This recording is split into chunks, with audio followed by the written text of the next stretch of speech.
오늘 사도 바울은 이 당시에 그 로마 사회에 대해서 자녀 교육에 대한 가르침을 주고 있습니다. 4절에 보면 또 아비들아 이렇게 가르치는데, 이 아비들아라는 표현이 아버지들만을 가리키는 표현이 아니고 부모님들을 다 가리키는 표현입니다. 성경에 보면 형제들아 할 적에 이것은 형제들, 남자 성도들만 가리키는 것이 아니라 그 안에는 여자 성도들도 포함되어 있습니다.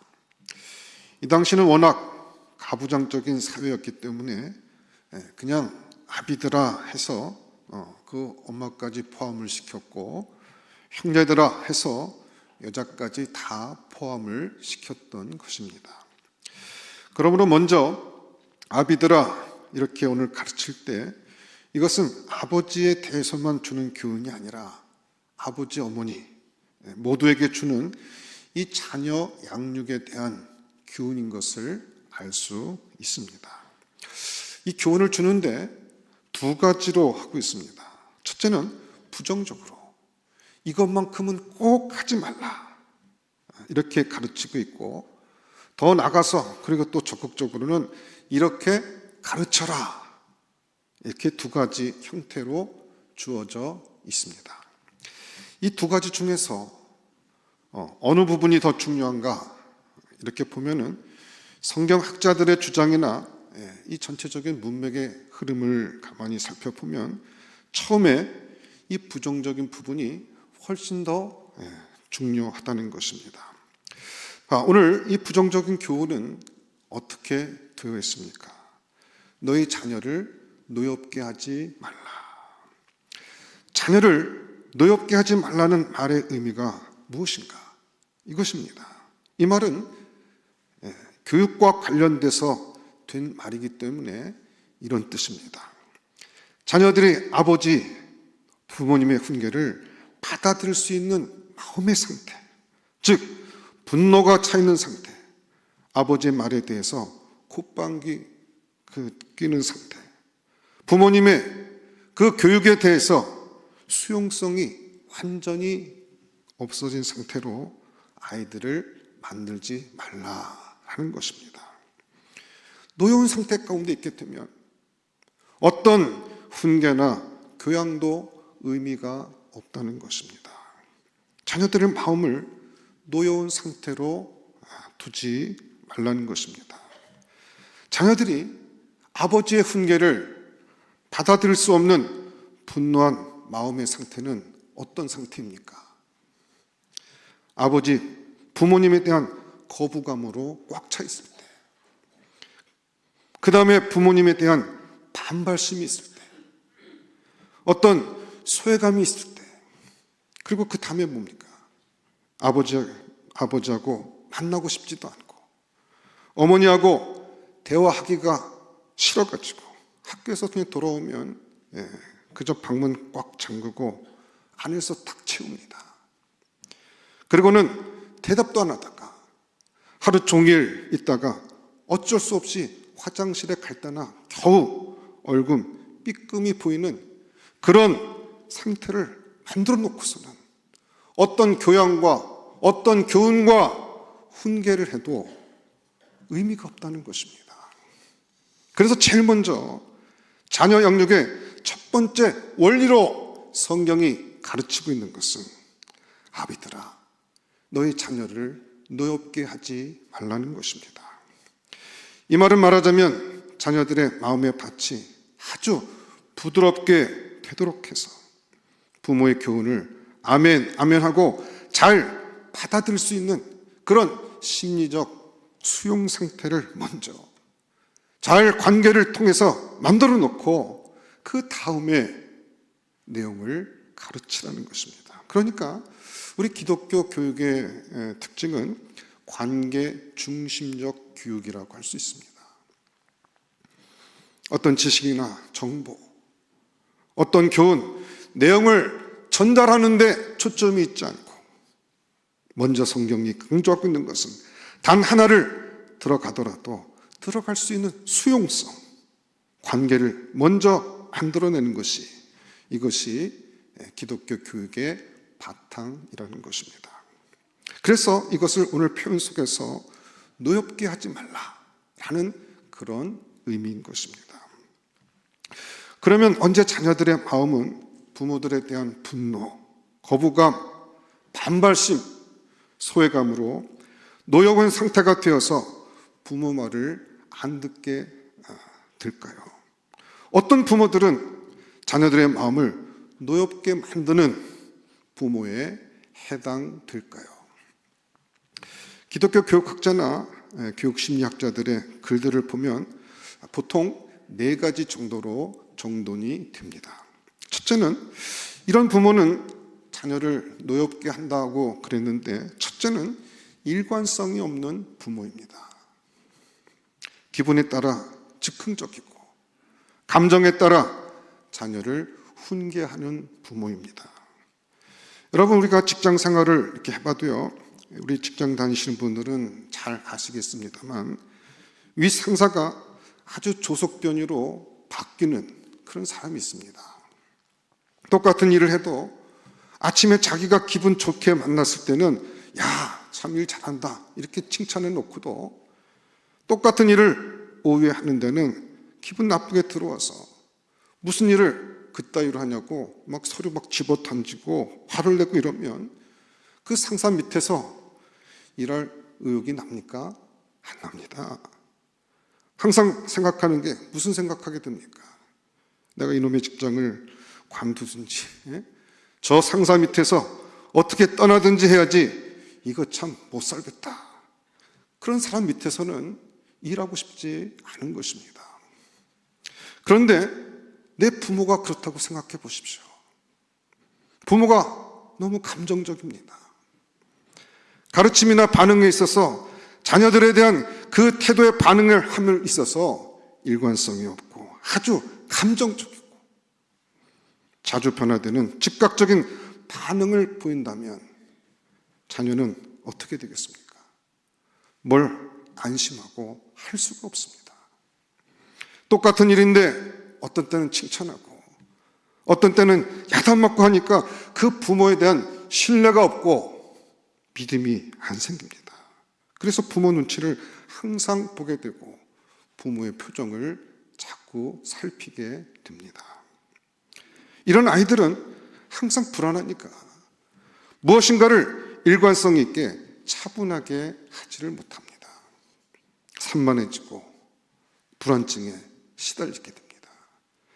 우리 아버지는 언제 날아올지 모르는 원자폭탄이야. 언제 터질지 몰라. 밥상머리에서 터질지 이게 순간적으로 막 터져나오는 말입니다. 불안해서 자녀들이 정신적으로 불안감을 느끼게 되는 것입니다. 여러분, 자녀들을 책망할 때 또는 자녀들과 관계를 갖게 될 때 이 자녀들에 대한 태도로서 부모의 반응이 일정하지 않으면 이 가정의 자녀들은 항상 부모의 눈치를 보게 되고 부모에 대한 분노, 거부감, 반발감이 그 안에서 생기게 되는 것입니다. 여러분, 참 이 부분에 있어서 이 기분에 따라 즉흥적으로 반응하지 않는 게 얼마나 중요한지 모릅니다.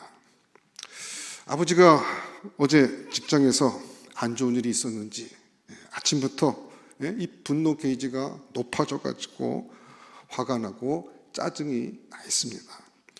그래서 괜히 짜증을 낸다는 것이 말이죠, 부인한테 소리를 막 지릅니다.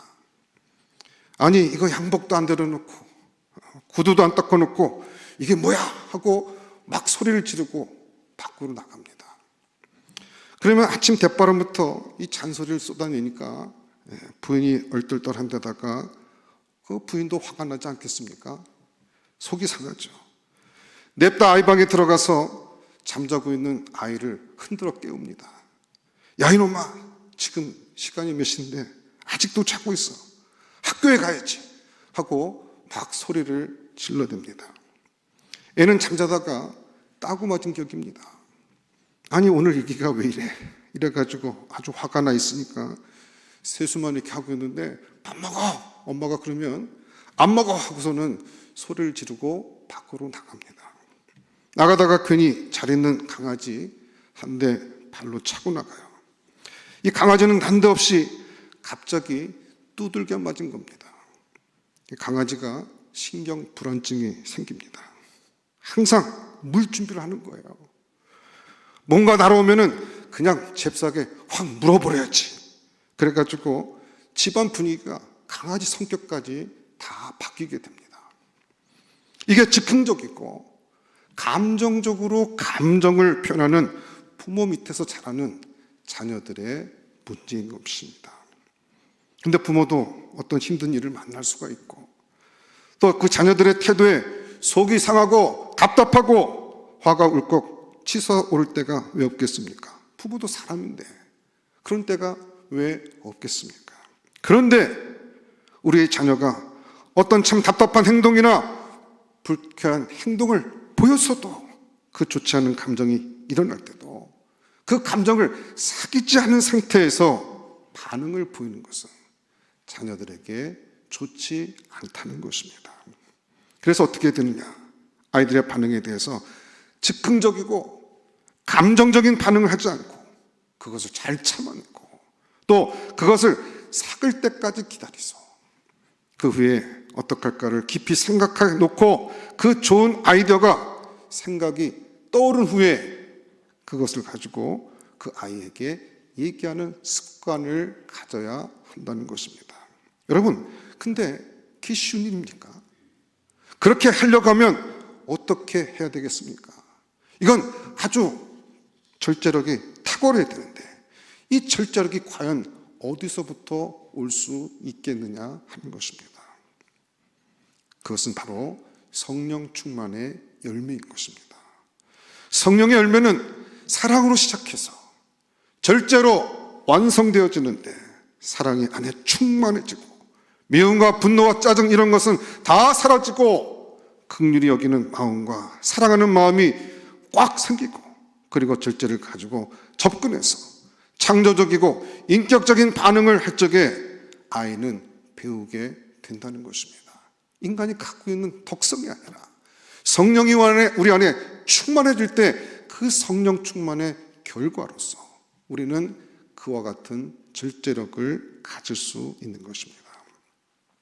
두 번째, 이 아이들을 책벌할 때도 충동적으로 하지 말고 인격적인 동의를 받아 가지고 일방적으로 권위적으로 누리면서 하지 말고 야단을 칠 적에도 아이들의 동의를 받아야 한다는 것입니다.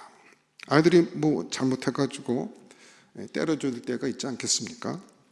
그러면은 화난다고 해가지고 몽둥이 가져와 하고 팍팍 패지 말고 어떻게 해야 되느냐? 야, 너 지난번에 이거 하지 말라고 그랬는데 너 이거 또 했지? 이거 잘못인데 너 알면서 했지? 그럼 아무 말도 못합니다. 머리를 끄덕일 때 너 잘못했지 하고 이제 물어보게 되면요. 그때서야 이제 고개를 끄덕이죠.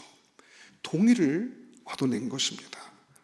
그럼 이거는 그때 얘기할 적에 다음에 너 이거 또 하게 되면 벌 받는다고 그랬지.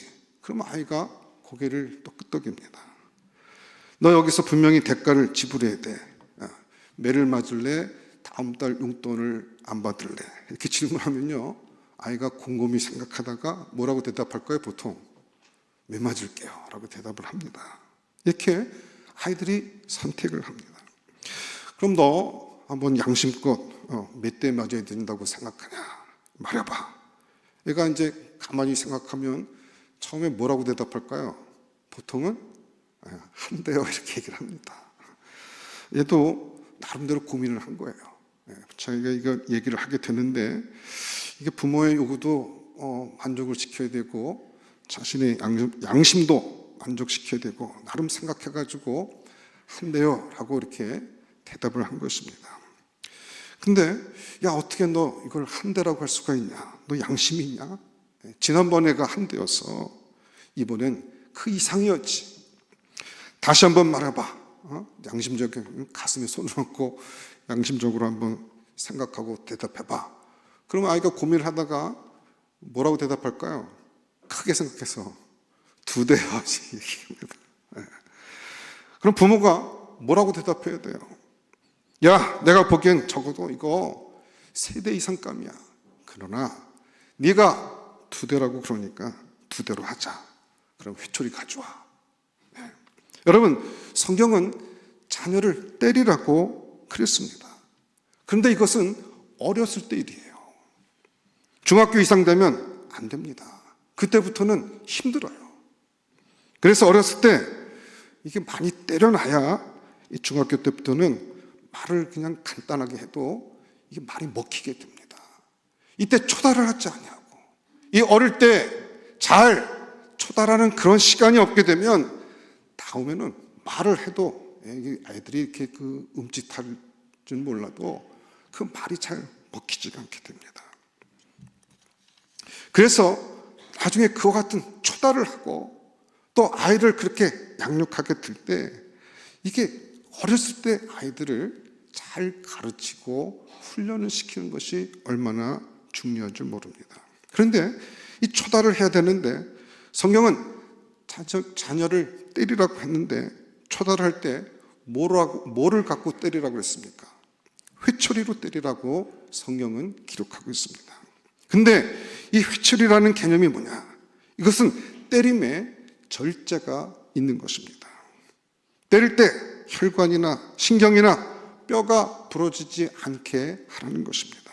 이 감정 조절을 못해서 때릴 때 회초리가 부러져 나가야지 뼈가 부러져 나가서는 안 된다는 것입니다. 여러분 가끔 가다 보면 이 몽둥이로 그냥 때리는 부모들도 있습니다.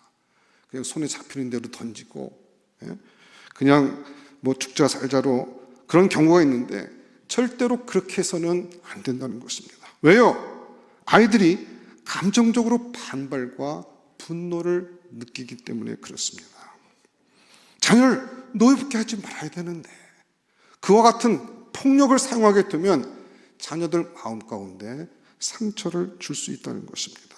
그러니까 이렇게 아이들에게 동의를 얻어서 그게 2대가 되든 3대가 되든 그 동의를 얻은 다음에 회초리를 통해서 그렇게 감정이 절대돼서 때리게 되면 그것은 합의하에 받아들여졌기 때문에 맞으면서도 아이에게 분노가 생기지 않는다는 것입니다. 다음에 때려주고 나서 안티페라민 갖고 와 해가지고 거기 발라주고 그리고 그 아이를 가슴에 품고 기도해 주는 것입니다. 그러면 아이는 매를 맞으면서도 내 부모가 내 인격을 짓밟거나 일방적으로 패거나 이러지 않고 야단을 치고 매를 들 때도 상대방의 인격적인 그와 같은 동의의 과정을 거쳐서 책발하기 때문에 그것은 그렇게 그들에게 분노를 사지 않는다는 것입니다. 여러분 그렇지 않고 그런 과정 없이 일방적으로 그냥 막 때려놓게 되면 아이들은 힘센 부모 밑에서 힘이 약할 때까지는 맞는 것이고 여러분 그 다음부터는 어떻게 됩니까? 자기가 힘이 세지면 부모가 때리면 그 때리는 손을 붙잡는 것입니다. 왜 때려? 하고 그때부터 엄마가 무슨 힘이 있습니까? 책벌에는 반드시 그 아이의 동의를 받고 해야 한다는 것입니다. 그렇지 않으면 자녀는 분노하게 된다는 것입니다. 3번째가 지나치게 엄격하거나 혹은 가혹한 부모는 자녀들에게 분노를 일으킵니다. 여러분 우리가 부모로서 자녀를 교육할 때 그 자녀가 하는 실수와 잘못한 행동을 구분할 수 있어야 됩니다. 근데 이 절제력이 없고 아주 감정적으로 반응하는 부모들의 특징은 뭐냐면 예를 들어서 이게 손님이 와가지고 뭐 애들이 이제 뭐 이것저것 놀다가 애가 뭐 그릇 같은 것을 부지중에 떨어뜨려가지고 깨트리게 되면 이건 분명히 그 아이가 의도한 게 아니라 실수한 것입니다. 여러분 실수는 용납해줘야 됩니다. 저게 의도적인 것이 아니라 그 깨진 것 때문에 아깝고 속상해도 야 내가 실수로 했구나 하면서 그걸 치워줄 때 조금 조심해야지 이렇게 말을 할지언정 그 아이를 격려해 주어야 한다는 것입니다. 그런데 실수를 갖다가 잘못 혹은 비행, 고의와 구별하지 못하고 실수만 하면 때리는 겁니다. 야단치고 때려요. 그럼 아이는 어떻게 됩니까? 실수를 두려워하는 아이가 되고 맙니다. 대체로 완벽주의 부모, 신경절적인 부모 밑에서 애들이 그렇게 됩니다. 실수가 두려운 아이는 도전과 창조를 못합니다. 창조적인 아이디어를 내지 못합니다. 왜? 시도했다가 매맞으니까, 잘못하면. 어렸을 때부터 실수를 해도 계속해서 격려해 줘야 됩니다. 그래야 그 아이들은 창조적이고 도전적이고 실패를 두려워하지 않는 그런 아이가 될 수 있는 것입니다. 실수에 대해서는 항상 용납하고 받아주고 격려해 주어야 됩니다. 실수는 야단치면 안 됩니다. 그런데 고의적으로 잘못한 것은 야단을 쳐야 되는데 그 야단을 칠 때도 지나치게 엄격하고 가혹하게 야단을 치면 어떻게 되느냐. 이 잘못을 인정받으면서도 너무하다. 이런 감정적인 반발감을 갖게 된다는 것입니다. 이런 가혹한 부모 밑에서 너무 가혹하게 아이들이 자라게 되면 어떻게 되느냐. 아이가요, 그 잘못한 것을 알면서도 아이들은 알아요.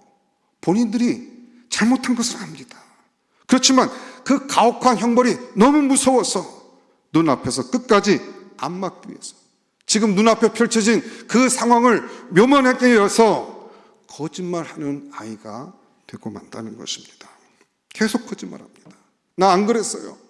끝까지 오리발을 내밀게 됩니다. 그럼 부모가 더 때리죠. 화가 나니까. 이놈이 거짓말까지 해. 그런데 그 아이는 그 상황이 잘못을 인정할 수 있는 상황이 아닙니다. 왜요?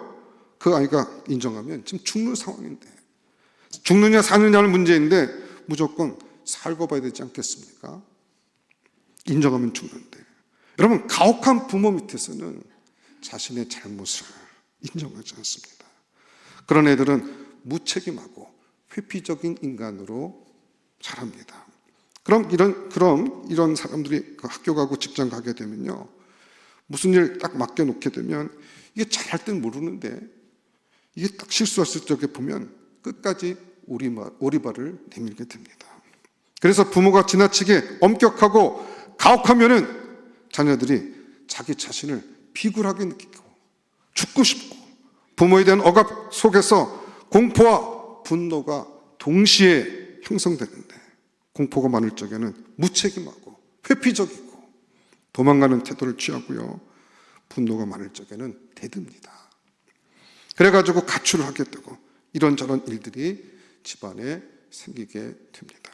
물론 오늘날 이 청소년 문제는 단순히 부모만의 문제는 아닙니다. 오늘날은 부모의 영향력보다 학교 친구나 또래 집단의 영향이 훨씬 더 큽니다.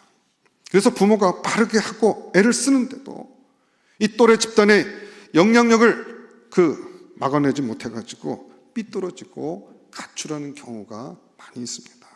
그러니까 가출하는 집의 부모가 전부 가혹한 부모는 아닙니다. 그렇게 생각하지 마십시오. 그러나 혹시 아이들 마음속에 혹시 그런 부분이 있지는 않은가, 우리 자신들을 한번 돌아보아야 한다는 것입니다. 네 번째 부분은 우리가 여러 가지를 생각하게 되는데, 욕심과 집착이 없는 부모가 되어야 한다는 것입니다. 여러분, 보통 부모들은 욕심이 많습니다. 부모는 자식 잘 되라 그러지만 그 잘 되라고 하는 속에는 자녀들이 보면 뻔한 거짓말이 있습니다. 거긴 뭐예요? 욕심이 보이는 거예요. 자기네들의 욕심이 보입니다.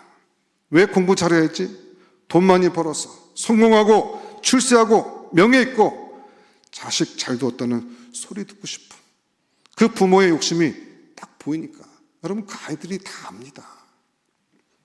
공부 잘하는 게 나 잘 되라고 그러는 건지, 나도 잘 되면서 부모 체면 살려달라는 건지 다 알아요. 그래서 욕심을 가지고 자꾸 자녀에게 집착을 해놓으면 그 욕심이 기준이 되기 때문에 그 욕심을 잘 반영해주고 그 욕심을 잘 채워주는 아들이나 딸은 아주 편애하고, 여기에 미다라는 아이는 또 굉장히 또 구박을 합니다. 여러분, 자녀들이 가장 분노하는 것이 무엇입니까? 가혹한 억압 다음에 뭔지 아십니까? 편애입니다. 편애예요. 편애는 삐뚤어집니다. 이거 방법이 없어요.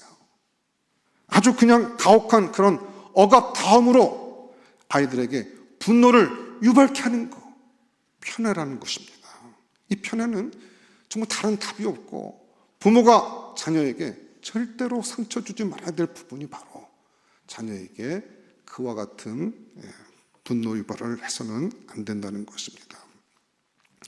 여러분, 이렇게 감정적으로 일관성을 가져야 되고, 또 애들의 인격적 동의를 받아내는 그런 인격적인 자세가 없는 거, 지나치게 엄격하거나 가혹하거나 욕심과 집착에 갖고 있는 이 모든 것을 극복해야 자녀들을 노엽게 하지 않고 그 부모에 대해서 노엽이 없는 상태를 만들어놔야 그 다음에 교육이든 가르침이든 받아들일 수 있는 그 수용성이 자녀들에게 생긴다는 것입니다.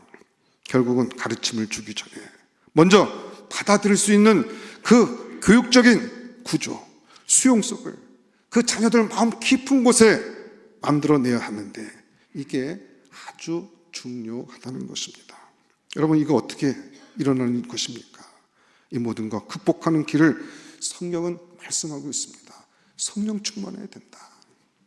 사랑과 절제가 충만해져가지고 이것을 가지고 아이들의 인격성을 풍성하게 주고 그 자녀들의 마음이 부드럽고 무슨 말이든지 아멘하며 받아들이고 공경하는 마음으로 받아들일 수 있도록 옥토를 만드는 이 부드러운 수용성, 이건 성령 충만의 결과로 온다는 것입니다. 그렇지 않고 우리가 절제심을 상실하고 욕심을 극복하지 못해가지고 자녀들을 계속 밀어붙이게 되면 그 자녀는 분노하는 자녀가 되고 마는 것입니다. 이렇게 자녀를 노엽게 하지 말라는 이 본문의 말씀과는 달리 유독 심하게 자녀를 이렇게 노엽게 했던 사건이 있었습니다. 2000년에 경기도 과천시에서 친부모를 살해하고 토막내서 유기했던 이은석 존속 살인 사건의 가해자이며 범인으로 현재도 무기수로 복역을 하고 있습니다. 이 한국의 존속 살인 사건 중에서 아주 심각한 가정폭력, 또 아동학대와 집단 괴롭힘, 군대와 사회에서의 멸시 등이 낳은 범죄 사례의 교범이라는 점에서 많이 지금도 회자되는 인물입니다. 이 가정을 가만히 제가 좀 보고, 이분이 또 그 경찰서에서 취조할 때 나왔던 기록이 있어가지고 제가 한번 이렇게 살펴봤더니 이 가정이 아주 기가 막힌 가정이었습니다. 아버지는 아주 폭력적인 아버지였고 그냥 한 달에 한 번 정도 이렇게 집에 들어왔는데, 들어올 때마다 그 어머니에게 엄청난 억압을 가했습니다. 그래서 그 어머니가 두들겨 맞는 것도 자주 목격을 하고 부부싸움도 하는 것을 많이 봤습니다. 부부 사이 굉장히 나빴습니다. 아버지에 대한 분노가 있었습니다. 아버지에 대한 분노만 있고 엄마에 대한 그 긍휼만 있으면 그래도 효자됩니다. 반쪽 효자 나와요. 그런데 문제가 생겼는데 그 부인이 어땠느냐? 어머니는 명문여대 출신의 어머니였는데 아주 히스테릭했습니다. 성격이 굉장히 신경절직이었습니다. 근데 이 어머니의 특징이 뭐냐? 아버지로부터 사랑을 받지 못하니까 그러면 인간은 누군가에게 대신 사랑을 받고 의미를 부여해야 되는데, 자기 가정에서 그가 의미를 부여할 수 있는 건 두 아들밖에 없었습니다. 그래서 이 두 아들에게 계속 집착을 하는 겁니다.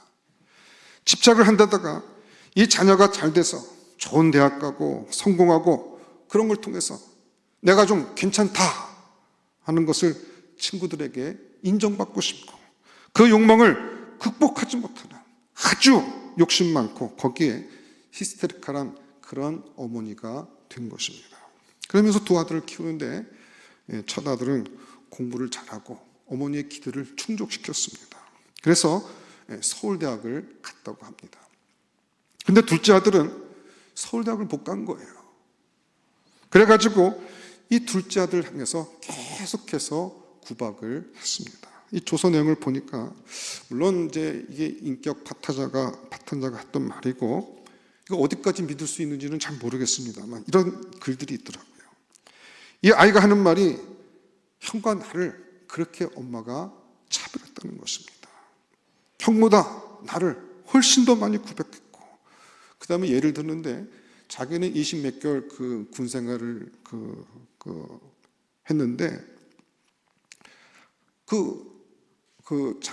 자기 형은 한 20 몇 개월을 했나 봐요. 근데 그 20 몇 개월 군 생활을 하는데 그 부모가 빈번히 교회 군대 면회를 갔었는데 자기는 만 30개월을 군 생활하는데 부모가 한 번도 안 왔다는 거예요. 그래서 그런 섭섭함과 그리고 자기 형만 사랑하고 자기 형에 대한 만족도만 계속 높아가는 것과 동시에 자신은 그만큼 편을 견디지 못한 것입니다. 그래서 그 부모 모두에 대한 증오가 자라가게 되는데 이건 우발적으로 한 것이 아니라 아주 철저한 계획 아래 오래전부터 부모를 죽이기로 그렇게 결심을 하고 실행을 합니다. 죽이는 정도가 아니에요. 토막을 내고 그 시신을 유기까지 하게 됩니다. 여러분, 사람이 사람을 죽이는 거 이거 보통 제정신 갖고 할 수 없죠. 거의 정신병입니다. 아주 오랫동안 증오가 자랐고 히스테리한 상태가 되어버려서 거의 정신병적인 상태에서 그가 이 폐륜의 죄를 저지르고 만 것입니다. 그럼에도 불구하고 그가 썼던 마지막 그의 주장을 보게 되면 한번 귀담아 들을 만한 말을 그가 하게 됩니다. 그는 이렇게 얘기합니다. 아버지가 나를 때리고 구박하는 것은 그럴 수 있어요. 그러나 때리고 나서라도 그래도 나는 너를 사랑한다는 말 한마디만 했어도 나는 행복할 수 있었어요. 그런 얘기를 합니다. 여러분, 자녀를 노엽게 하지 말라. 이것은 자녀들 마음속에 있는 그 내면성에 있는 인간성을 풍성한 그와 같은 그걸 풍성하게 할 수 있는 부모가 되고 그런 가정을 만들라는 것입니다. 그래서 부모하고 대화하는 것이 즐거워야 됩니다. 자녀가 부모님을 만났을 때 격려를 받고 위로를 받고 자기가 했던 실수가 용서받고 비록 실패한 인생을 살다 할지라도 다시금 시도할 수 있는 것 같은 용기를 얻을 수 있는 그런 부모.